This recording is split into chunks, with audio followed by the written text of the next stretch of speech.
marcas que, a fuerza de acompañar a los españoles durante años y años, han terminado por convertirse en parte de su imaginario. También, tal vez, por haber compartido épocas mejores y peores, por habernos acompañado en el paso a la modernidad y, en definitiva, por haber estado presente en la vida de los españoles durante generaciones.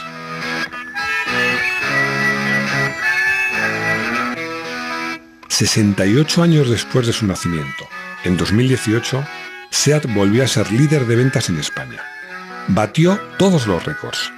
Es un buen momento para echar la vista atrás y ver lo complicado que fue ese camino. Recordar que hubo momentos en los que parecía que todo estaba perdido. Vamos a repasar la historia de la marca SEAT, la única marca de automóviles que puede presumir de marca España. Y para repasarla hemos venido a la nave A122 de Zona Franca. Aquí tenemos 300 coches que nos permiten repasar toda la historia de la marca desde los inicios hasta el final. Prototipos, coches de competición, coches de la época de Fiat, todos los últimos modelos. Y además hemos podido entrevistar a la gente que conoce a fondo la historia de la marca. Cuando hablamos de la historia de SEAT, enseguida nos viene a la memoria el 1400, el primer coche fabricado por la marca. Y como no, el SEAT 600, el coche que motorizó nuestro país. Porque, recordemos, SEAT nacía tras un acuerdo con la marca italiana Fiat. Estos hitos son importantes, muy importantes, pero la historia de SEAT es mucho más que esto. Comencemos por el principio. Pues la llegada de SEAT de los años 50 supone una gran revolución para la industria y para la sociedad, no voy a decir solamente en Barcelona, sino en toda España. Estamos hablando de crear una gran industria, además de los puestos de trabajo y del movimiento de mano de obra que se iba a producir de toda España, que iba a llegar aquí a Cataluña, sino también tenemos la necesidad de crear una movilidad. Ahora que estamos en estos años hablando tanto de movilidad, ahí era el momento de crear la movilidad para todo un país. La renta per cápita no era muy elevada. ¿Qué se empieza? Se empieza generando la movilidad oficial o la movilidad de servicios públicos. Por eso el primer coche que existe es el 1400, para dar servicio a los organismos del Estado, ambulancias, policía.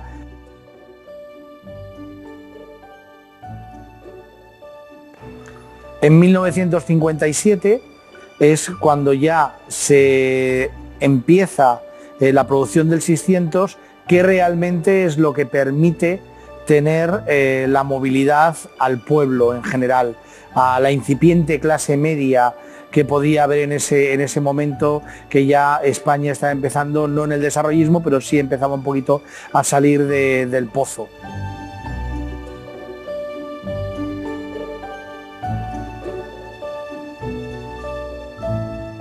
SEAT supuso un auténtico revulsivo en la economía y en la sociedad españolas. A su sombra nacieron otras muchas industrias y una nueva generación de profesionales. Pues claro, había que nacionalizar todas esas piezas del diseño del Fiat 1400 y del Fiat 600 para hacerlas aquí en España y que pudieran ser montadas en la fábrica de Zona Franca. Una fábrica que no es al uso de lo que estamos acostumbrados a ver ahora. Ahí, salvo las bombillas, se fabricaba todo. No éramos un país industrializado, entonces había que crearlo todo. Entonces eso hace que surja prácticamente en paralelo la escuela de aprendices de SEAT para poder surtir de esos oficiales, de esos especialistas, de esa mano de obra cualificada que era necesaria para la producción de los coches aquí en Zona Franca.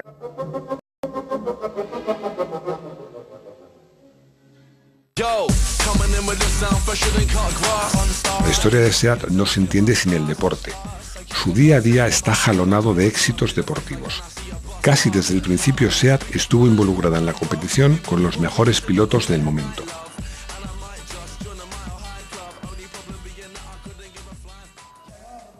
Yo.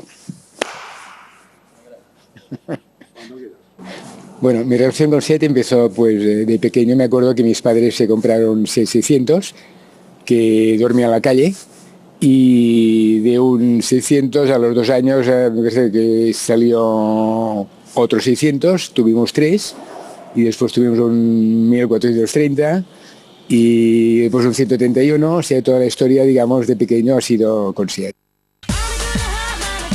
Quizás el momento álgido en la primera etapa de SEAT en la competición fue su espectacular resultado en Montecarlo en 1977. Dos cosas.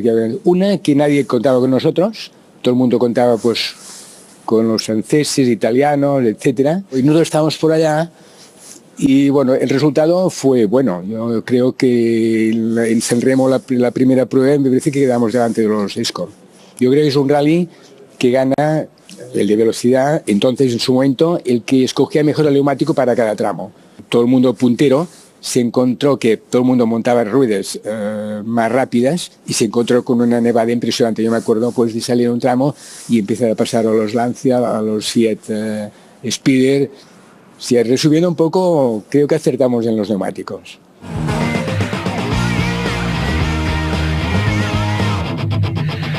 Y tras los rallies, SEAT irrumpe en los circuitos.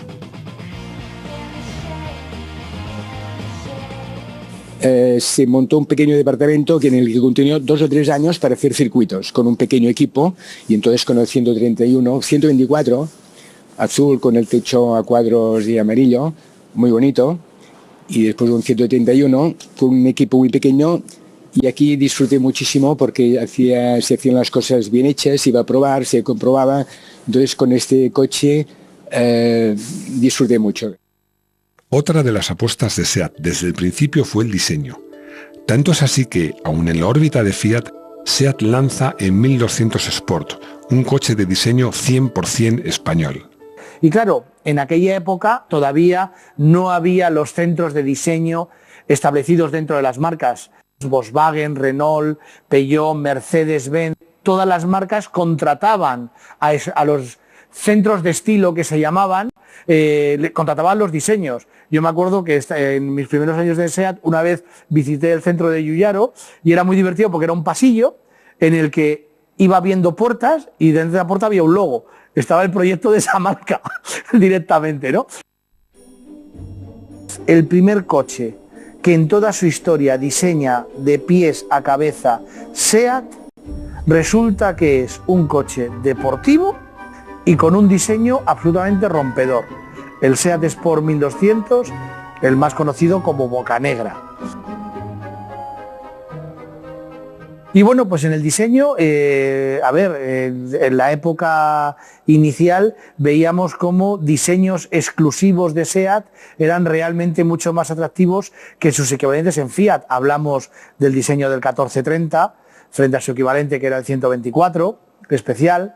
El caso de la creación de coches de 4 puertas, como es el 800, como es el 800 que era el 600 de 4 puertas, el 850 de 4 puertas, el 127 de 4 puertas, que incluso después la propia Fiat lo adopta y lo produce como suyo, porque realmente encuentra que es mucho más inteligente y digamos funcional que el diseño original de ellos, ¿no? Pero llega el divorcio. Fiat decide abandonar España y dejar sola a SEAT. Y la marca atraviesa su momento más difícil. La habilidad y la firmeza en la gestión supuso la salvación de la marca.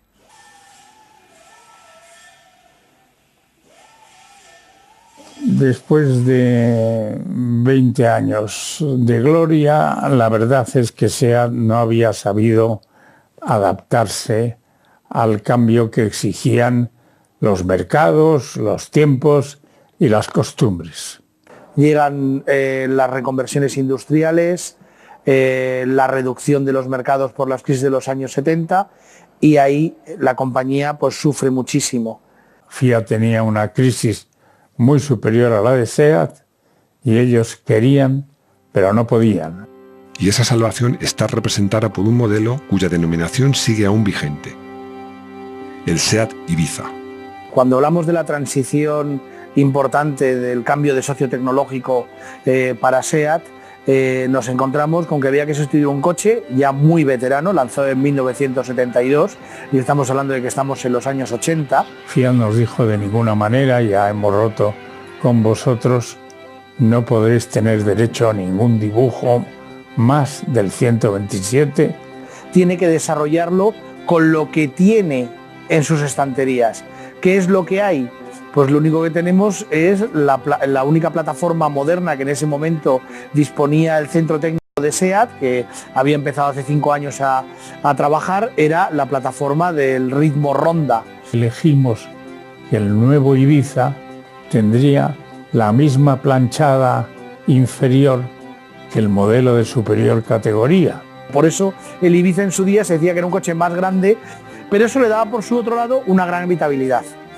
El nuevo Ibiza tiene el mismo paso de ruedas, distancia entre los dos ejes, que los coches de la gama superior. Es ancho de aquí. Los asientos son más cómodos porque el interior es más grande. Echamos unos cuantos kilos más de peso de los que debiera, pero resultó que aquello tampoco fue malo porque le dio una gran estabilidad al coche. Para hacer los motores había que partir de cero, no teníamos los motores de Fiat.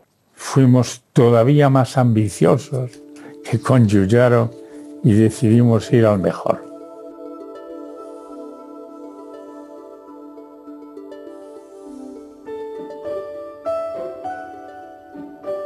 ¿Qué se hizo? Se colaboró con Porsche.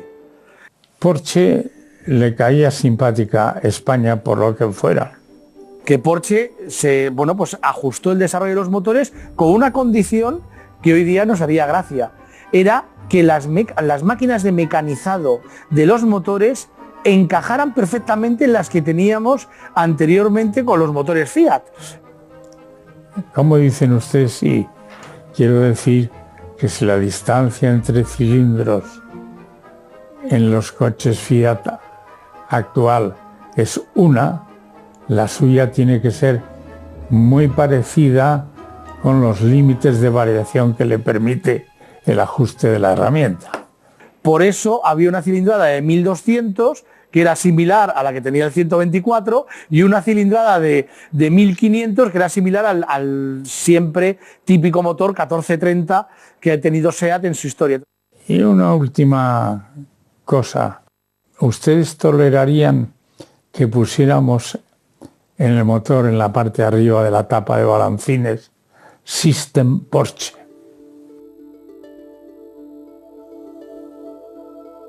Bueno, y aquello pareció que decir el sistema Porsche no quería decir que era exactamente Porsche. Y se acabó la crisis. Es el coche que internacionaliza la marca.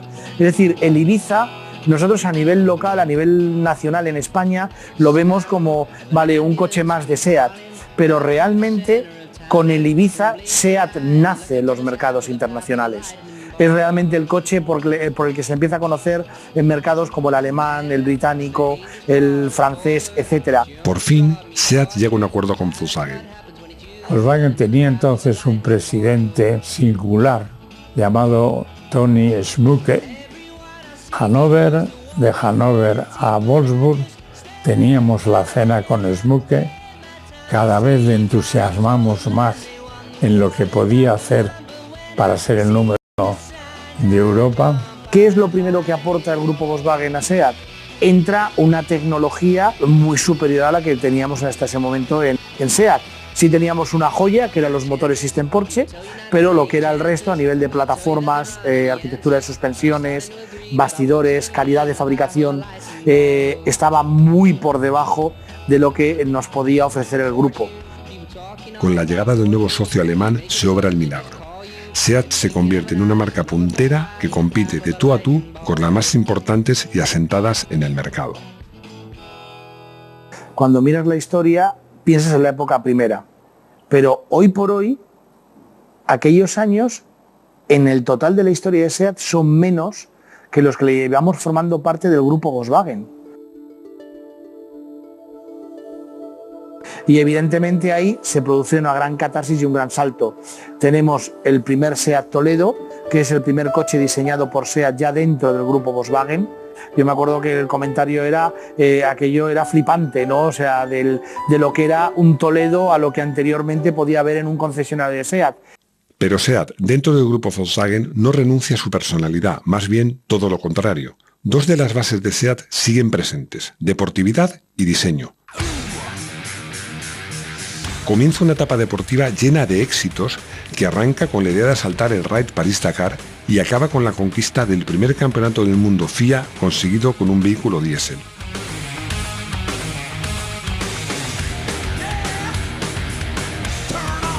El Toledo Maratón es el primer proyecto importante en el que tengo una participación activa y representa que es un coche que hicimos para ganar el París-Dakar. Era muy ambicioso el proyecto.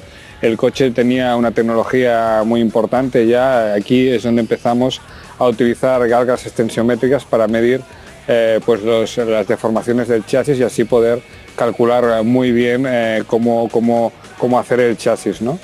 Y bueno, llevaba unas suspensiones muy evolucionadas tipo push rod con doble amortiguador por rueda, con una geometría muy interesante que hacía que se comiera cualquier obstáculo en el desierto, ¿no? Después del Toledo Maratón nos surgió la oportunidad de empezar de nuevo en los rallies y empezamos con el Ibiza, con el recién presentado Ibiza de segunda generación en el 93 y bueno, hicimos un grupo A al inicio donde participamos en 3 rallies del Mundial de Rallies en el 95 y eso fue suficiente para convencer a nuestra dirección de la compañía para empezar el proyecto del Ibiza Kit Car en el 96.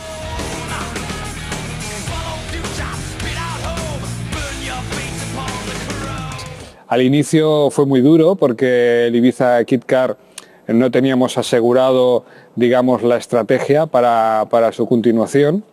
Empezamos en Monte Carlo, según el resultado íbamos convenciendo a la compañía, a los sponsors y bueno, conseguimos ganar el campeonato de marcas en el 96, 97 y 98 con cierta facilidad, la verdad. Y bueno, eso dio paso también a convencer, a tener esa confianza para debutar en el año 98 en el Mundial de Rallys en la categoría de World Rally Car, la máxima categoría, ¿no?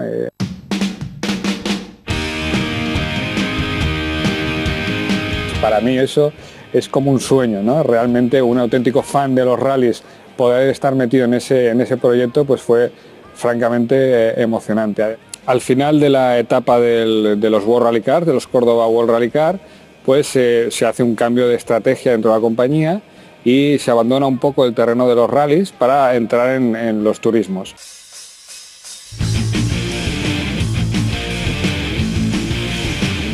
Empezamos con el León de la Copa, que la base pertenece al León Cupra R. En el año 2001 empezamos a trabajar con este coche y a la vez también en paralelo empezamos un proyecto con los GTs. Primero fue con el Toledo GT, en 2003 ganamos el Campeonato de España de GTs y bueno, fue también una experiencia muy bonita porque los GTs son coches de 2 plazas, biplazas, súper deportivos como Ferraris, Porsches, Lamborghinis, Aston Martin, etcétera, ¿no? Entonces meternos en esa categoría con un SEAT y nada menos que con un SEAT Toledo, que puede ser un taxi de la época, ¿no? Pues fue una cosa muy divertida y muy simpática, ¿no? Luego pasamos al Mundial de Turismos, el mismo campeonato, pero a nivel mundial, con el mismo coche, con el Toledo, que tuvo diferentes evoluciones. No era muy competitivo, pero al final conseguimos que el coche tuviera un paso por curva bastante espectacular, de los mejores del campeonato, y estábamos un poco penalizados por la potencia del motor, ¿no? Entonces surgió desde nuestra dirección técnica en SEAT Sport, se le ocurrió, vio un agujero claro en el reglamento donde podíamos estar nosotros, que era con los motores diésel. Hicimos un gran trabajo de investigación y desarrollo con estos motores y eso hizo a que debutáramos con el León ya, con las carrocerías León, con los motores diésel, y a la vez, pues en 2008 nos plantamos al final en Macao, ganando el Campeonato del Mundo de Turismos para marcas y pilotos, 2 años consecutivos, en 2008 con Ivan Müller y en 2009 con Gabriele Tarquini. La verdad es que eso fue todo un momento histórico. Ahora desde el tiempo lo vemos mucho más claro. Somos la primera marca del mundo que gana un campeonato FIA con motores diésel, y eso pues hoy tiene un valor muy importante, sobre todo para una marca como la nuestra. El otro gran pilar es el diseño. En 1999 se crea el Centro de Estilo de SEAT con uno de los mejores diseñadores del momento al frente, Walter da Silva. Y hasta pues prácticamente finales del siglo pasado, que es cuando se empiezan a crear los centros de diseño dentro de las propias marcas. Y así el de SEAT realmente nace y coge su entidad con la llegada de Walter da Silva en el año 1999.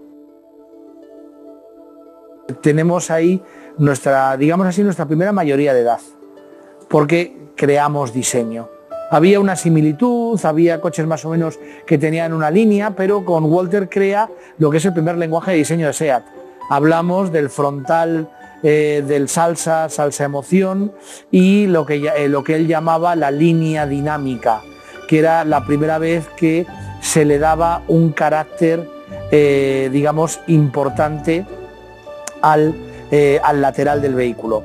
Y podemos hablar pues también de Luke Donkey Walker o actualmente de Alejandro Mesonero Romanos, que es nuestro actual jefe de diseño, director de diseño, y el que ha creado este nuevo lenguaje de diseño que estamos presentando en estas mismas fechas con el lanzamiento del SEAT Tarraco.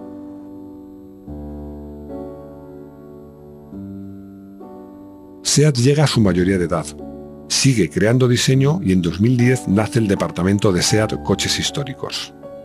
En realidad nosotros no tenemos un museo, es la colección de SEAT Coches Históricos, y bueno, lo que hacemos aquí es ver que realmente tiene posibilidades, e intentamos recuperar pues todos los modelos que tenemos aquí, todos los coches, incluso ampliamos la colección y estamos todavía en ello.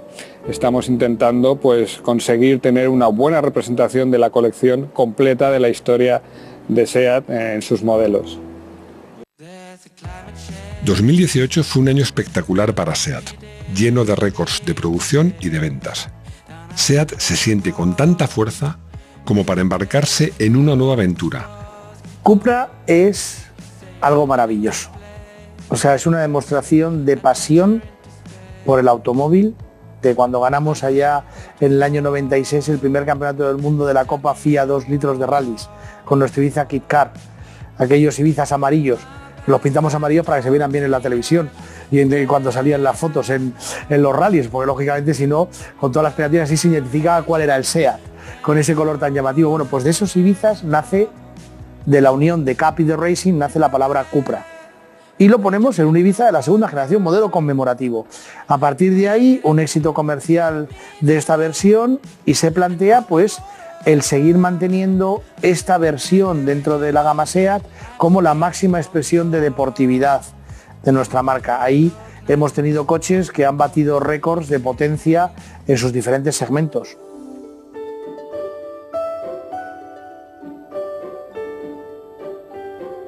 Hoy en día, SEAT es una de las grandes en el panorama internacional y clave en la estrategia del grupo Volkswagen. En 68 años, SEAT crea la movilidad en nuestro país, se convierte en una de las primeras industrias del país. Todas las mañanas había un centenar de españoles que tenían la oportunidad de asomarse a la libertad de conducir el coche de uno mismo. Pero finalmente en este siglo XXI, SEAT, digamos que pasa de patito feo a cisne. Ha sido un largo y duro camino, pero ha valido la pena.